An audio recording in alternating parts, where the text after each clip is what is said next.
Hello नमस्कार friends, हमारे channel में आपका स्वागत। हम आपको बहुत ही महत्वपूर्ण जानकारी देने वाले हैं अतिथि शिक्षकों के नियमितीकरण को लेकर। शिवराज सरकार से भी सवाल किया गया है और अतिथि शिक्षकों से भी सवाल किया गया है कि अतिथि शिक्षक इस वर्ष किसके साथ में है, शिवराज सरकार के साथ में है कि कमलनाथ जी के साथ में है। तो अतिथि शिक्षकों का क्या कहना, शिवराज सरकार का क्या कहना अतिथि शिक्षकों के नियमितीकरण को लेकर बहुत ही महत्वपूर्ण खबर है। अतिथि शिक्षकों की महापंचायत कब बुलाई जाएगी और अतिथि शिक्षकों के नियमितीकरण का फैसला कब किया जाएगा, इसके बारे में पूरी विस्तार से मैं आपको जानकारी देने वाला हूँ। और अतिथि शिक्षकों का क्या कहना है शिवराज सरकार के खिलाफ में और कमलनाथ जी के खिलाफ में पूरी विस्तार से मैं जानकारी आपको दूंगा।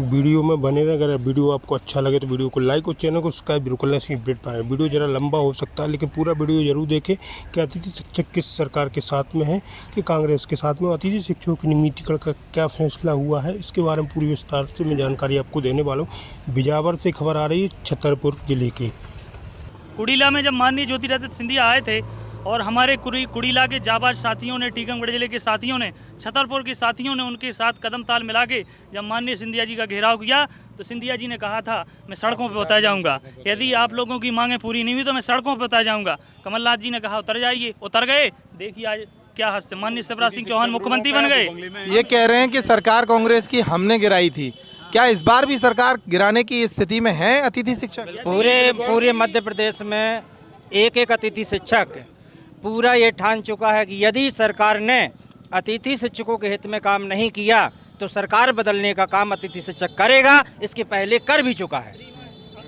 अतिथि शिक्षक एक वोटर नहीं है, अतिथि शिक्षक एक कार्यकर्ता है। ये 40-50 हज़ार लड़के एक वोटर नहीं है, ये 40-50 हज़ार लड़के वो हैं जो बूथ पे भागने वाले हैं, जो गांव में दौड़ने वाले हैं, जो मेहनत करने वाले हैं। हम ही लोगों की बदौलत आज प्रदेश में जो 15 साल से शिक्षा व्यवस्था संभाल रहा था, जो बच्चे इंजीनियर बन गए, डॉक्टर बन गए, वो कौन हम लोगों ने पढ़ाए उनको। आज कम वेतन व्यवस्था में कोई काम करने को तैयार नहीं है। जब 40,000 मिलती है तो कई लोग आ जाते हैं। और यदि आचार संहिता के पहले सरकार ने हमारे प्रति कदम नहीं उठाया तो देख लेना आप, सरकार कुछ परिणाम अलग ही होगा। सरकार को चेतावनी दे रहे हैं। कुछ और लोग भी यहाँ मौजूद हैं। आप भी अतिथि शिक्षक हैं? सब लोग अतिथि शिक्षक हैं। क्या परेशानियाँ झेलनी पड़ती हैं एक अतिथि शिक्षक के तौर पे आपको? बहुत सारी परेशानियाँ झेलनी पड़ती हैं। जैसे बहुत सारी वहाँ कितना महीने, जो हफ्ते भर आप स्कूल जाते हैं, महीने भर स्कूल जाते हैं, कितना मानदेय बनता है महीने भर का? पीरियड के साथ, हाँ पीरियड के साथ 5 से 7 हज़ार के बीच जी। 5-7 हज़ार में परिवार कैसे चलता है? नहीं चलता है ना। यहाँ तक कि 20 से 30 किलोमीटर की दूरी तय करना होती है और पेट्रोल का खर्चा भी नहीं निकल पाता है घर के लिए। और प्राचार्य और हेडमास्टर हम लोगों को एक चपरासी की भी हैसियत नहीं देते हैं। जब चाहे नोटिस निकालना, जब चाहे उनके खिलाफ कोई भी कार्रवाई करना, उनको एक दबाव में अपने नीचे काम कराना वो चाहते हैं। क्या निर्णय इस बार आप लोगों आपस में बैठते होंगे, आपकी प्रदेश इकाई के साथ भी बैठते हैं, क्या निर्णय आपस में लेते हैं आप लोग? इस बार निर्णय ये लिया है इस बार कि यदि सरकार हम लोगों के हित में कार्य नहीं सोचती है तो हम लोग सरकार के अनहित में काम करेंगे, खिलाफ में काम करेंगे। क्या बता रहे हैं आप? आज मीटिंग हुई, क्या निर्णय लिया? बिजावर अतिथि शिक्षक संघ का अध्यक्ष हूँ और एक अतिथि शिक्षक मेरा परिवार है और जो सेवा में है वो मेरा घर है। मैं आह्वान करूँगा तो जैसा मैं कहूँगा वैसा अतिथि शिक्षक बिजावर विधानसभा का करेगा और इन लोगों की मांगों को न्याय उचित सरकार को करना ही पड़ेगा। हमारा तो विश्वास है कि सरकार निश्चित तौर पर करेगी। फिर अगला कदम जो हमारे प्रदेश के अध्यक्ष जो हमें आदेश देंगे वो हम अपना ज़मीन में उसको उतारने का काम करेंगे। हमारे जाबाज साथी वही काम करेंगे जो संगठन चाहता है। चलिए, उम्मीद करते हैं कि आपकी क्या परेशानी होती है? 5,000 रुपये समस्या ये है कि 5,000 रुपये मिलता है। मैं भी औरिया में अतिथि शिक्षक हूँ, वर्ग 3 में। सुबह 10 बजे से वहाँ एंट्री देना पड़ता है स्कूल में और शाम के 4 बजे छुट्टी होती है। 4:30 नहीं 4 बजे मतलब बंद होने लगता है। फिर वहाँ बच्चों को खेल खिलाया जाता है, 4:30 ही बज जाते हैं आते आते। और सुबह 9 बजे से शाम के 5 बज जाते हैं उस 5,000 रुपये में। और वो भी मार्च में भी नहीं मिली, अप्रैल में भी नहीं मिली और वर्तमान में अभी पोर्टल भी नहीं खुला है। और मामा तो कहते हैं कि भांजे भांजियाँ सब खुश हैं मध्य प्रदेश? अपनी जगह खुश हैं, अपना बंगला अपना सब कुछ चल रहा है। हम लोग यहाँ रोड पे आज के हैं, पहले थे आज भी हैं, कोई बदलाव नहीं। सारी योजनाएं बंद कर दी हैं मामा ने, सिर्फ लाडली बहना चल रही है, आप देख सकते हैं। फिर पिछली सत्र का मानदेय भी नहीं मिला अभी हम लोगों को। उसका पिछले सत्र का मानदेय नहीं मिला अभी? मार्च और अप्रैल का अभी नया सत्र चालू हो गया, 5 अप्रैल से नया सत्र चालू हो गया। मध्य प्रदेश की मार्च को अप्रैल का अभी वेतन नहीं डाला शासन 7,000 रुपये डालती है, 5,000 रुपये डालती है, 9,000 रुपये डालती है। और लोग छतरपुर से, बड़ा मलहरा से 50-50 किलोमीटर बाइक और से बहनों को तो हर महीने 10 तारीख को पैसा आ रहा है। बहनों को वो हम ही का काट के दे दिया हो सकता है। मैं अतिथि शिक्षक संघ से जिलाध्यक्ष हूँ, आजाद सिंह का। मार्च अप्रैल का वेतन अभी तक नहीं दिया। कम से कम 10 बार तो मैंने अपनी खुद के फ़ोन से संचालय में शिकायत की है, वहाँ से बात किया है कि सर हमारे वेतन का क्या हुआ। कह रहे अभी बजट नहीं आया, बजट नहीं आया। अभी पिछले सप्ताह बात हुई तो कह रहे थे ये सत्र जो चल रहा था 10-12 तारीख से, कह रहे थे इसके बाद हो जाएगा, लेकिन फिर भी कह रहे। लेकिन आपको मान लीजिए हमारा मुद्दा ये है, वेतन का हम लोगों को चिंता नहीं है सर। बच्चों का हमने काम किया है, सरकार यदि परेशानी में है, अभी अरेंजमेंट नहीं कर पा रही, हमको 6 महीने बाद दे दे, लेकिन हम पदस्थायित्व चाहते हैं। हमारी स्थिति जितने भी कर्मचारी संघ, जितने भी कर्मचारी हैं मध्य प्रदेश शासन के, यहाँ तक कि आशा कार्यकर्ता से भी बुरी स्थिति है हम लोगों की। उनको कम से कम हटाया तो नहीं जाता है।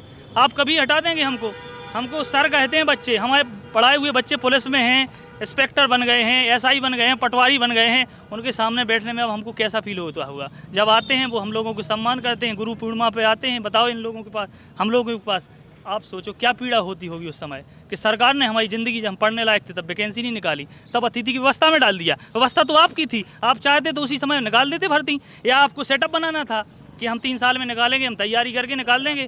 हम लोग ऐसे नहीं हैं, 2011, 18 सब परीक्षाएं पास किए हुए हैं। लेकिन क्या होता है सर, लगातार आप भी 10 साल बाद कंपटीशन में थोड़ी से स्लो होते जाएंगे। नए बच्चे आते हैं, वो ज़्यादा इंटेलिजेंट होते हैं, अपना ज्ञान पुराना हो जाता है। अपन लगातार देखिए, अतिथि शिक्षक की समस्या देखिए, आप भर्ती निकालते हैं, सुबह वो 11 बजे जाएगा, 10 बजे से तैयार होगा, स्कूल खोलेगा, 4 बजे 4:30 बजे छुट्टी होती है हाई स्कूलों की, हाई सेकेंडरियों की, वो 5 बजे तक वहाँ रहता है, घर आते आते 6 बज जाते हैं। खाना खाया उसने, दिन भर का थका हुआ, 1 घंटे में पढ़ेगा, वो क्या कंपटीशन निकाल लेगा? छोड़ इसलिए नहीं सकता क्योंकि शासन खुद चाहती है कि बेरोजगारों की और क्या गरीब लोगों का मजाक उड़ाया जाए। शासन चाहती है एक नई अच्छी प्रणाली लागू करती।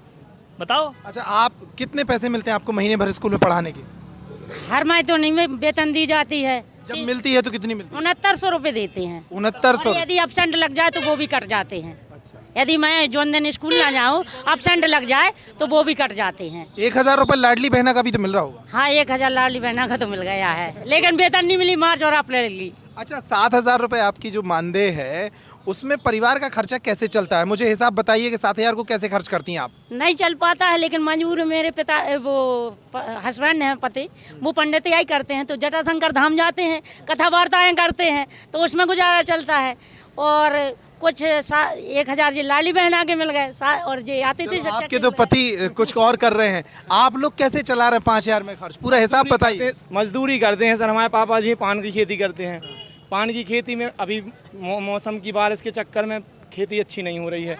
खेती इस बार वो भी नहीं है क्योंकि पानी का डर लग रहा था। पिछली 2 बार से घाटा खा चुके हैं, 2-2, 3-3 क्विंटल सोयाबीन बोया, बस कर्जे में चल रहा है काम।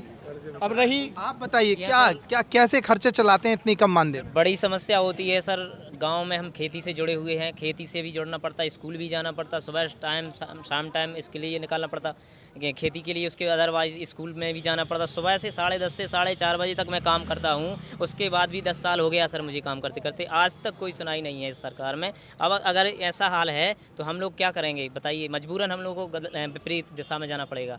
अच्छा, सरकार आपको पैसा नहीं दे रही है मान लीजिए थोड़ी देर के लिए, लेकिन और क्षेत्रों में तो विकास के दावे कर रही है ना सरकार। किसानों को सम्मान निधि दे रही है, निःशुल्क इलाज करा रही है, बहनों को 1000 रुपये दे रही है।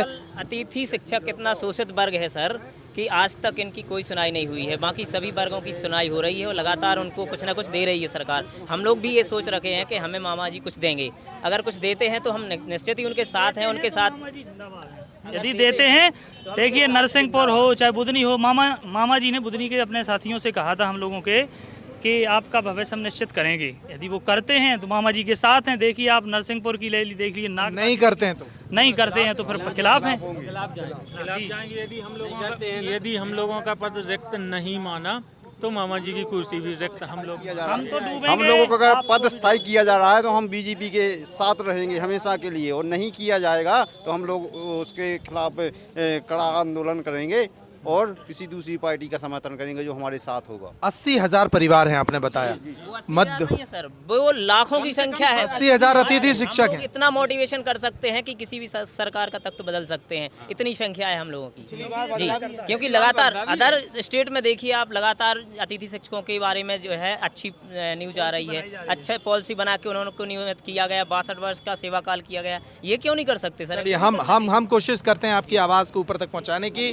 तो मध्य प्रदेश के अतिथि शिक्षक इस बार के चुनाव में एक बड़ा मुद्दा है। 80,000 अतिथि शिक्षक मध्य प्रदेश में हैं और इन 80,000 अतिथि शिक्षकों के परिवार जब जुड़ते हैं तो ये संख्या लाखों में हो जाती है। इनका साफ कहना है कि अगर शिवराज सरकार ने उनके बारे में चुनाव के पहले कोई ठोस ऐलान नहीं किया तो ये सरकार के खिलाफ यानी भाजपा के खिलाफ जाएंगे। ये एक बड़ा मुद्दा है। हवा किसकी में, ये एक साफ हवा है जो अतिथि शिक्षकों की हमने आपको दिखाने और सुनाने की